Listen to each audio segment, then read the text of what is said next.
ऐका हो मंडळी, कार्तिक मास कथा प्रेमाने आणि भक्तिभावाने ऐका. आज तुम्हाला कार्तिक महिन्यातील भगवान विष्णूंची एक खूप सुंदर कथा सांगते. खूप जुनी गोष्ट आहे. एका नगरात एक सेठ आणि सेठानी राहत होते. त्यांना कोणतीही संतती नव्हती. फक्त सेठ आणि सेठानीच घरात राहत होते. भगवानाच्या कृपेने त्यांच्या घरात धनधान्याची अजिबातही कमी नव्हती. सेठानी भगवान विष्णूंची अतूट भक्त होती. ती कार्तिक व्रत, कार्तिक स्नान, एकादशी व्रत, माक्षी महाव्रत आणि गुरुवारी पूजा व्रत यांचं अगदी नियमाने पालन करायची. रोज ती भगवान विष्णूंची प्रेमाने पूजा करायची. श्रद्धेने त्यांची सेवा करायची. साधू संतांच्या सत्संगावर तिचा खूप विश्वास होता. सेठाला मात्र सेठानीचं असं रोजच पूजा करणं अजिबातच आवडत नव्हतं. तो मूलबाळ नसल्यामुळे खूप दुःखी असायचा आणि चिडचिडा झाला होता. एक दिवस सेठाने रागाने सेठानीला घरातून काढून टाकलं. सेठानीने खूप विनंती केली, पण सेठ काही केलं ऐकायला तयार नव्हता. मग सेठानी जंगलात गेली. तिथे पोहोचल्यावर 4 लोक खोदकाम करत होते. सेठानीने त्यांना विचारलं, मी घरातून हरवली आहे, तिला कुठेही ठिकाण नाही. मग त्यांनी तिला नोकरीवर ठेवलं. त्या 4 लोकांना सेठानीवर खूप दया आली आणि त्यांनी तिला म्हटलं, ठीक आहे, तू आमच्यासोबत काम कर. सेठानी दिवसरात्र भगवान विष्णूंचं नामस्मरण करीत माती खोदायची. कधीकधी भगवान आपल्या भक्ताची परीक्षा घेतात आणि आता सेठानीची परीक्षा सुरू झाली होती.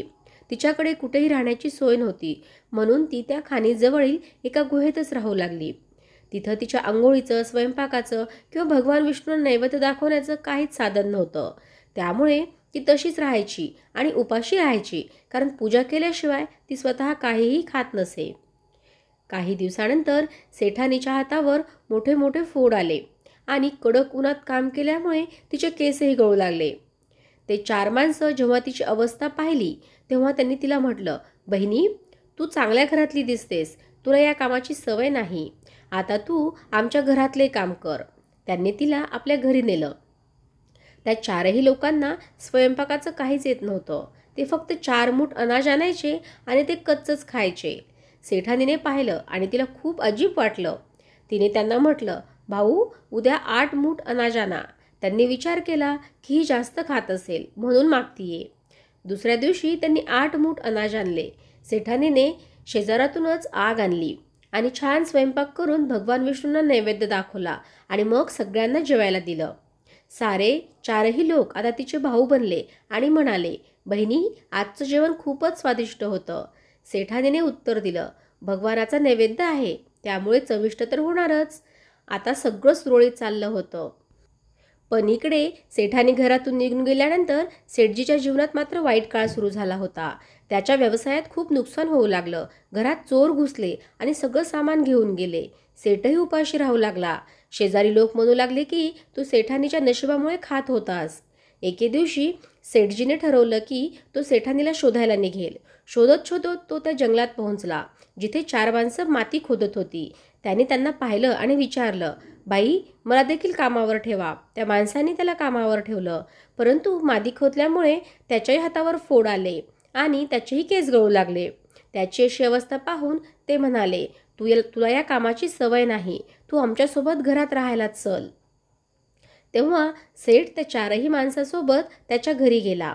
सेठानी घुंगटमध्ये होती, त्यामुळे सेठजीला ती दिसली नाही. सेठानीने नेहमीप्रमाणे सर्वांसाठी भोजन तयार केलं आणि भगवान विष्णूंना नैवेद्य दाखवला. तिथं 4ही भावांना जेवायला वाढलं. जेव्हा सेठजीला भोजन वाढायला गेली तेव्हा भगवान विष्णूने तिचा हात पकडला व सेठानी खूप हैराण झाली. भाऊ म्हणाले, बहिणी, तू भोजन का नाही वाढत आहेस? तेव्हा भगवान विष्णू प्रगट झाले आणि सर्वांना दर्शन दिले. सेठानीने आपला घुंगट उचलला. सेठ व सेठानीने एकमेकांना पाहिलं.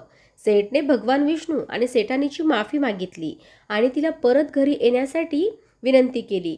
भावानी आपली बहीण भरपूर आशीर्वाद देऊन तिचं मोठ्या सन्मानानं विदा केली. आता सेठ देखील सेठानीसोबत भगवान विष्णूंची पूजा करू लागला आणि त्यांची भक्ती करू लागला. त्यामुळे त्यांच्या घरात पुन्हा धनधान्य भरलं आणि काही दिवसातच त्यांच्या आयुष्यातील सर्वात मोठी कमी दूर झाली. त्यांना भगवान विष्णूंच्या कृपेने एक मुलगा झाला. हे भगवान विष्णू, जसं तुम्ही सेठ आणि सेठानीवर कृपा केली तशीच ही कथा ऐकणाऱ्यांवरही करा. बोला भगवान विष्णू की जय. हे श्री हरी विष्णू, तुम्ही अनंत आहात. तुम्ही सच्चिदानंद स्वरूप आहात, निराकार आहात. परमब्रह्म परमात्मा आहात, आम्हा सर्वांवर कृपा करा. तुमच्या चरणी आमची प्रार्थना आहे की तुमची भक्ती आणि कृपा नेहमीच आमच्यावर राहो. हेच आमचं तुमच्या चरणी विनम्र निवेदन आहे. जर ही प्रार्थना तुमचंही मन मोहित करते आणि तुम्हालाही ही कार्तिक कथा आवडली असेल तर कृपया व्हिडिओला जास्तीत जास्त शेअर करा. कृपया लाईक करा, शेअर करा आणि चॅनल सबस्क्राईब नसेल केलं तर सबस्क्राईब करा.